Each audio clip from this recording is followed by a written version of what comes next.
Hurmatli talabalar, bugungi darsimizda biz telomerlar haqida gaplashamiz. Hammamizga ma'lumki, hujayrada irsiy axborot o'tishining eng birinchi yo'li replikatsiya hisoblanadi. Ya'ni replikatsiya bo'lganda hujayra ikkiga bo'linadi hamda hujayraning ichidagi barcha axborot DNKda saqlangan axborotimiz DNKning ikki hissa oshishi hisobiga keyingi hujayraga ko'chirib o'tkaziladi. Odatda replikatsiyaning borish jarayoni bu 3 ta bosqichdan iborat. Ya'ni birinchisi bu boshlanishi, initiatsiya deyiladi. Ikkinchi qism bu demak elongatsiya, ya'ni zanjirning uzayishi va uchinchisi terminatsiya bosqichidan iborat.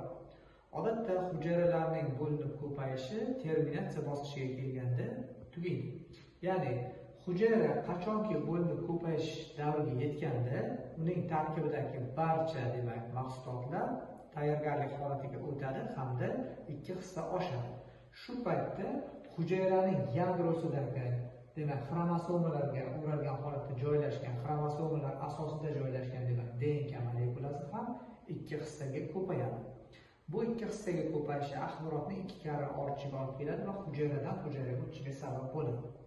Endi biz xromosomalarni kuzatadigan bo'lsak, xromosomalar tarkibidagi DNK molekulamizda odatda eng uchki qismlarda, xromosomalarning uchki qismlarida telomer deb nomlanuvchi qismlar mavjud bo'ladi. Bu DNKning eng oxirgi uchlari hisoblanadi. Qachonki replikatsiya jarayoni amalga oshirilib tugatilganda, ya'ni terminatsiya bosqichiga kelganda, mana shu telomer qismlar asosida replikatsiya jarayoni to'xtatiladi. Bu nima degani? Mana bu telomer qismga e'tibor beradigan bo'lsak, DNKning eng oxirgi qismlari hisoblanib, bu yerda ma'lum bir nukleotidlarning takrorlanish davomiyligi kuzatiladi. Ya'ni guanin, adenin, timin ketma-ketligi berilgan. Mana shu ketma-ketlik o'simliklarda, zamburug'larda, hayvonlarda har xil ketma-ketlik bo'lib, mana shu ketma-ketlikning o'zi qayta takrorlanadi.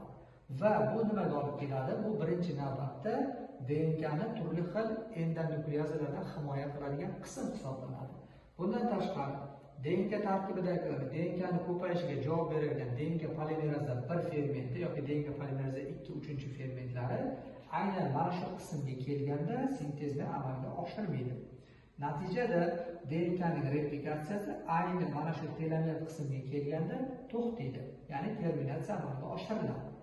Endi bu telomer qism yangi DNKda qanday hosil qilinadi deydigan bo'lsak, bu yerda telomeraza fermentlari mavjud bo'lib, telomeraza fermentlarining asosiy vazifasi mana shu yerda to'ldirilmay qolgan telomer qismlarni o'rnini to'ldirishdan iborat. Va telomer qismlar o'rni to'ldirilgandan keyin bu yaqqol to'liq DNKga aylanadi. Endi biz tushunishimiz uchun mana bu yerda alohida o'sha telomer qismlar berilgan, takrorlanish uchastkalari berilgan. Agar DNKmiz karrasiga ko'paygan paytda har safar hujayra bo'linib ko'payganda doimo mana shu telomer qismlar qisqarib boradi. Ya'ni telomeraza qanchalik aktiv bo'lishiga qaramasdan hujayra ma'lum bir yoshda yashab bo'lgandan keyin, ya'ni davriy takroriy ko'paygandan keyin telomer qismlar qisqarib borishi natijasida oxir-oqibat telomer uchastkalar eng qisqa joyga keladi. Yoki bo'lmasa boshqa biror bir fermentlar ta'sirida bu telomer qismlar parchalanishi mumkin. Adabiyotlarda shunday ma'lumotlar borki, agar hujayra DNKsidagi telomer qismlar to'xtab, tugab qoladigan bo'lsa, bu hujayra o'zini apoptoz qilishiga sabab bo'ladi. Ya'ni apoptozning molekulyar mexanizmlaridan bittasi bu telomer qismlar hisoblanadi. Agar hujayrada telomeraza fermentining faolligi oshib, doimiy ravishda faol bo'ladigan bo'lsa, bunda telomer qismlar doimo yangilanib boradi, ya'ni o'rni to'ldirib boriladi.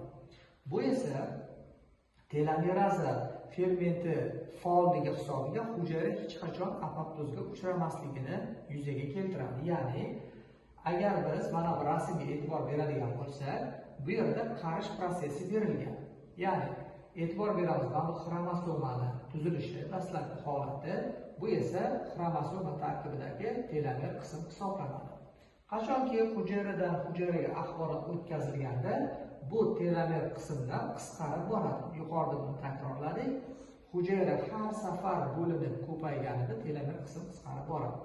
Va telomer qism qanchalik qisqarib boradigan bo'lsa, hujayra shunchalik qariyotganligini bildiradi. Va oxir oqibat telomer qismlar to'liq tugaganidan keyin bu yerda apoptoz jarayoni kuzatiladi. Ya'ni qari hujayra apoptozga uchrab, o'z-o'zini yo'q qiladi va uni o'rniga yangi yosh hujayralar keladi. Endi mana bu yerda ham xuddi shu narsani tushuntiramiz. Demak, telomer qismlar mavjud. Mana bu yerda hujayramizni demak ko'payish, davriy ko'payish ketma-ketligi berilgan. Hujayraning qanchalik ko'payishiga e'tibor beradigan bo'lsa, bu qismda mana qora rang bilan alohida ko'rsatilgan telomer qismlar qisqarib borishini ko'rishimiz mumkin. Va telomer qismlar tugaganidan keyin bu hujayra demak apoptozga uchraydi va hujayra yo'qotiladi.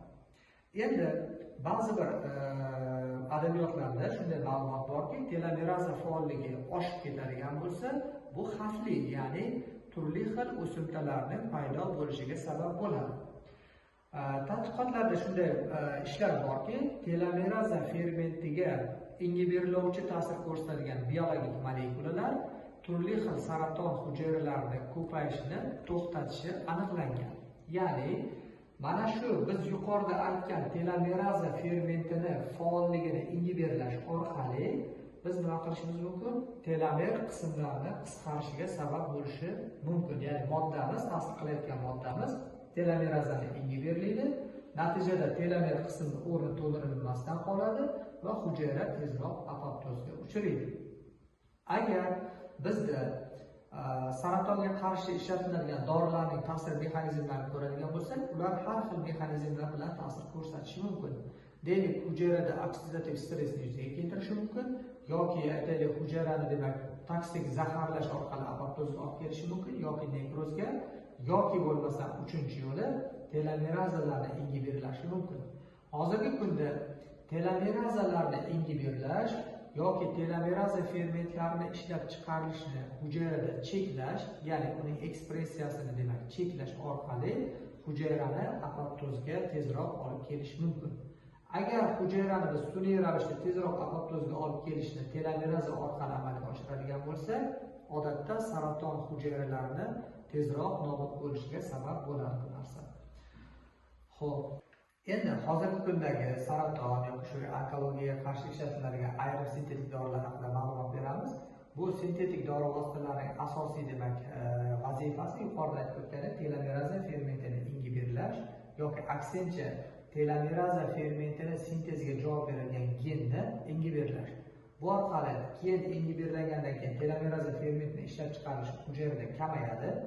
Agar bu oqsil ya'ni fermentimiz faolligi kamaysa, mana bu yerga berilayotgan ketma-ketlikning sintezlanishi cheklanib qoladi. Endi shu yerda bitta narsani alohida aytib o'tishimiz kerak, bu telomer qismlar universal emas, ya'ni har bir organizmlar uchun alohida xususiyatga ega, xususan odamlar uchun boshqacha ketma-ketlik, o'simliklarda boshqacha ketma-ketlik va zamburlarda boshqacha ketma-ketlik berilgan bo'ladi. Endi telomerazalar asosida turli xil dori vositalari ham hozirgi kunda yaratish ishlari amalga oshirilgan. Ba'zi bir tadqiqotlar bor. Telomeraza fermentlarini qo'shish orqali turli xil gel vositalari yaratilgan. Bularning asosiy maqsadi hujayralarni yoshartirishga qaratilgan.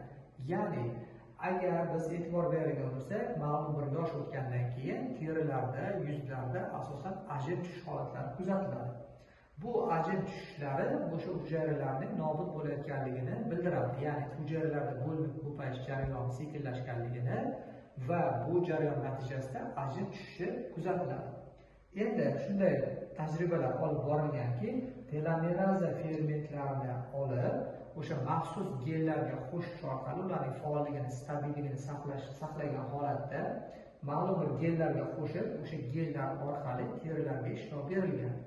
Natijada terida hosil bo'lgan ajinlarning kamayishi, ya'ni hujayralarning tezroq bo'linib ko'payishiga olib kelishi kuzatilgan.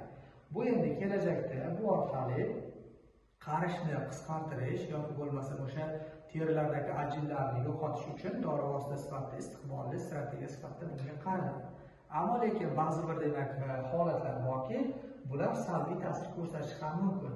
Ya'ni agar o'sha biz ishlatayotgan telomeraza preparatimiz hujayrada ko'proq bu faollikni yuzaga keltirib yoki o'shani aktivator ko'proq hujayrani aktivlashtirib yuboradigan bo'lsa, telomer a'zo bu hujayralarning to'xtovsiz ko'payishiga olib keladi va turli xil o'simtalarning rivojlanishiga sabab bo'ladi. Xulosa qilib aytadigan bo'lsak, telomer qismlari bu hujayradagi DNKning oxirgi uchlari hisoblanib, bu hujayraning bo'linib ko'payishida va uning apoptozga uchrashida muhim ahamiyatga ega.